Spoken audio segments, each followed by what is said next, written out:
Where will I find happiness? If you ask the world where to find happiness, it's going to be flying in first class, getting yourself to you get to the point where you can go to the Four Seasons, being in this luxurious restaurant with these fabulous and opulent meals and food, then going to the stores and buying the newest Coach handbag and then a couple of nice new shoes. That's where they say happiness is.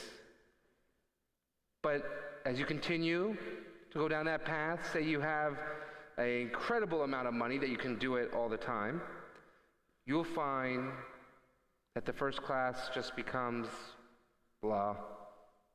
The Four Seasons, blah. The food, blah. The shoes, the shopping, blah. And you'll want to find more and more. And the reality is there is always a bigger boat. That's not where you find happiness in. That's not the pearl of great price.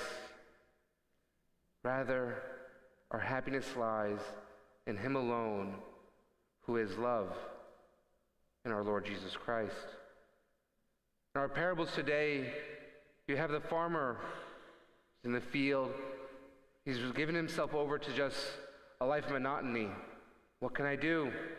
I'm just a farmer. It's what I do. I get up in the morning, I go, I sow the field, I go home, go back to bed, next day, go out, I water the field, back and forth, nothing to change. That will be his life forever. But then he finds the treasure.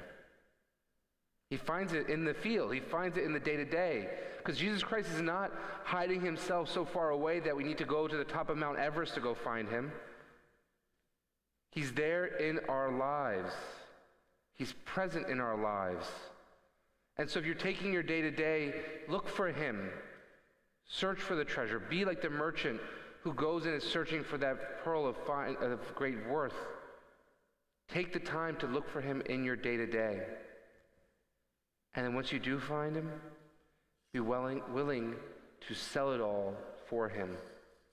Because all this stuff, all the things that you may have, are not going to be with you forever. I was just there at the prison this morning, and we were reflecting and looking at the gospel for this coming Sunday. And it speaks about, don't build your treasures here on earth, but build your treasures in heaven.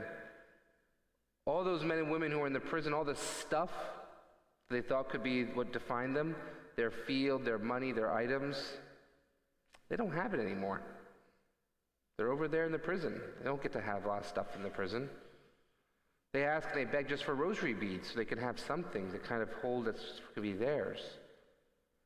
And for them, though, their identity, their treasure of greatest worth is that relationship with Jesus Christ. So be like the farmer today. Find that treasure. Maybe you stumble upon him. That's okay. Maybe he's just like a rock in the middle of the grass and you knock your foot against it and stub your toe. And you look down and say, whoa, Jesus, there you are, waiting for you. Or be like the merchant and go and search for him. But be willing to then give it all up. Because that is the greatest treasure. The treasure that we store up in heaven, not here at earth.